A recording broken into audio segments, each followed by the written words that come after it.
성도 여러분, 오늘 이사야 선지자는 오늘 18절부터 30절까지의 말씀에 하나님께로부터 화를 입는 자가 어떤 사람인지를 먼저 기록하고 있습니다. 18절부터 23절에는 화 있을진저라는 말씀이 반복해서 나옵니다. 하나님께 화를 입는 자는 어떤 자인가? 첫째는 죄악을 끌고 가는 사람들입니다. 18절은 그들이 거짓의 줄로 죄악을 끌고 술의 줄로 죄를 끌고 간다고 말합니다.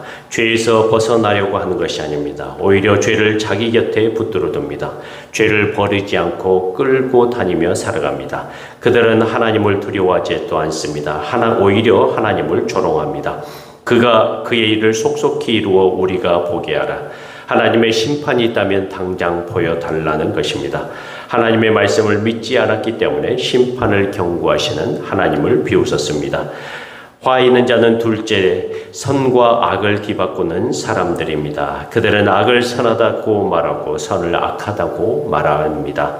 어둠을 빛이라 하고 빛을 어둠이라 합니다. 쓴 것을 달다고 하고 단 것을 쓴다고 합니다.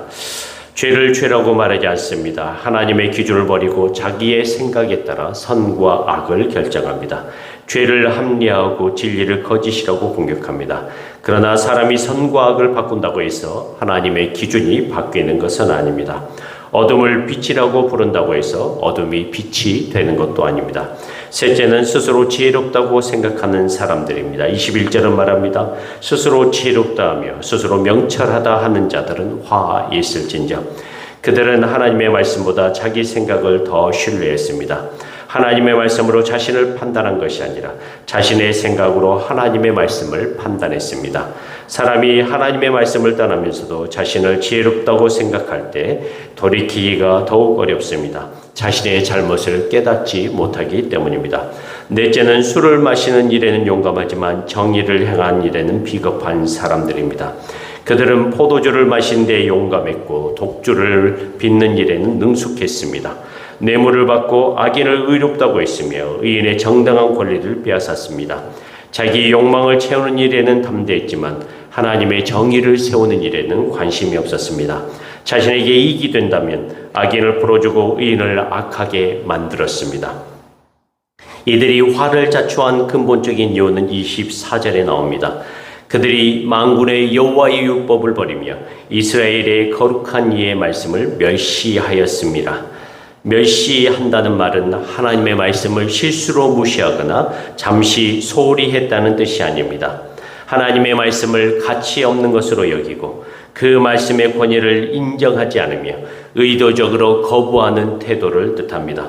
그러므로 말씀을 멸시한다는 것은 단순히 말씀에 순종하지 않는 것보다 더 심각합니다. 자신의 생각을 하나님의 말씀보다 높이고 하나님께서 나에게 명령하시고 나에게 명령하실 권리까지 인정하지 않는 것입니다. 이 단어는 민수기 14장 11절에서도 사용됩니다. 하나님께서는 이스라엘 백성을 향하여 말씀하셨습니다. 이 백성이 어느 때까지 나를 멸시하겠느냐? 이 말씀을 보면 하나님의 말씀을 멸시하는 것은 곧 그 말씀을 주신 하나님을 멸시하는 것입니다. 말씀을 하찮게 여기는 것은 하나님을 하찮은 분처럼 대하는 것입니다. 하나님께서 말씀하셔도 들을 필요가 없고 하나님께서 명령하셔도 따를 가치가 없다고 여기는 태도입니다. 그들은 말씀을 버리고 자기 생각대로 살아감으로써 하나님을 가치 없는 분처럼 취급했습니다. 이것이 말씀을 멸시하는 죄입니다. 모든 죄의 뿌리는 하나님의 말씀을 버린 데 있습니다. 말씀을 버리자 죄를 붙들게 되었습니다. 말씀을 버리자 선과 악을 뒤바꾸게 되었습니다. 말씀을 버리자 스스로 지혜롭다고 생각하게 되었고 말씀을 버리자 정의를 바라 자기 욕망을 채우게 되었습니다. 그러므로 하나님께서 자기 백성에게 진노하셨습니다.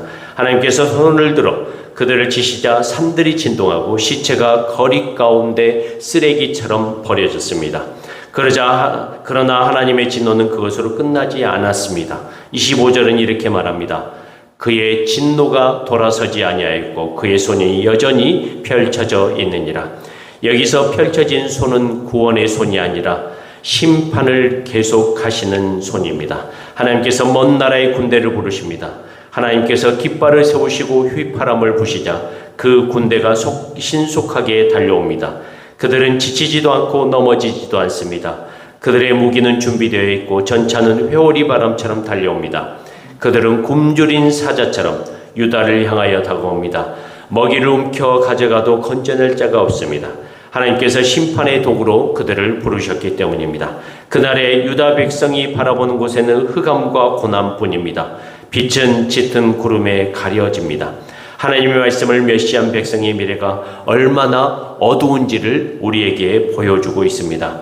사랑하는 성도 여러분, 오늘 우리는 하나님의 말씀을 어떻게 대하고 있습니까? 말씀을 듣고도 내 생각에 맞지 않으면 버리고 있지는 않습니까? 말씀보다 세상의 가치와 시대의 생각을 더 지혜롭게 여기지는 않습니까? 죄를 죄라고 말씀하시는 하나님의 기준을 불편하게 여기고 있지는 않습니까? 하나님은 멸시를 받는 분이 아니십니다. 하나님의 말씀도 가볍게 여길 수 있는 말씀이 아닙니다. 하나님의 말씀은 우리를 억압하려는 말씀이 아닙니다. 우리를 죄에서 건지고 생명의 길로 인도하는 말씀입니다. 그러므로 우리는 말씀을 판단하는 자리에 서지 말고 말씀 앞에서 판단받아야 합니다. 하나님의 말씀을 존중하십시오. 말씀 앞에 자신의 생각을 내려놓으십시오.